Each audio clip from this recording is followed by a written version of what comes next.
Here we have the provided obstacle course that was given to us by the lab. This shows the strength of our attractive field, in that it is very attractive, and it also shows the weakness, the biggest weakness our repulsive fields have. They work almost 100% of the time. The one use case we found where they don't work is where the ball has so much momentum that it can't stop it fast enough. In our next couple of obstacle courses, we'll explain what we decided to do about that, as well as show you our tangential fields, which were not showcased in this obstacle course.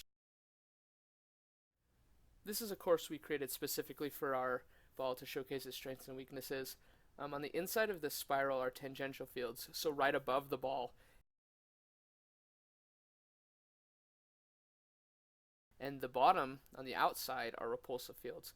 As you can see, it acts pretty well and it keeps the ball guided on a track. As the corridors get smaller and the turns get tighter, it showcases our ball's weakness in that the momentum it has can sometimes be too great for the repulsiveness of the field.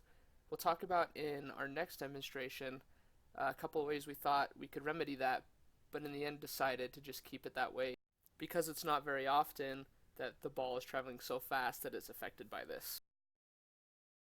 For our last part of this lab, I had my roommate Devin do our assisted driving test. The way we did this is that we would have the sonar ping, and if it was close to an object, it would repulse away from that object, and if it was pointing at an object, as in the user itself is going towards an object, within 10 degrees, he will get pulled towards it. That's helpful because, as you can see here, he just got pushed out of that corridor because he didn't have enough momentum to get through. But if he's pointing at that block, it gives him the extra boost he needs to get through.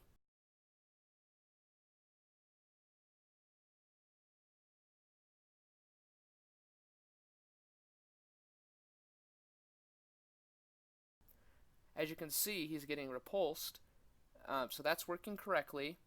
And right here, even though he's pointing in the wrong direction, the maze ushers him through the right way. I said I was going to talk a little bit about what we're doing and why we left the repulsiveness the way it is.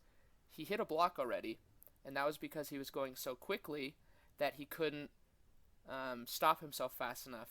We decided to keep it that way because if we made these fields even more repulsive, the case where you can't get through, like in that beginning, in that corridor on the left of your screen there, would become even harder.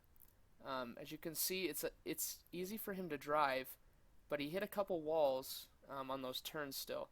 We think it's a good trade-off and decided to go with that for our lab.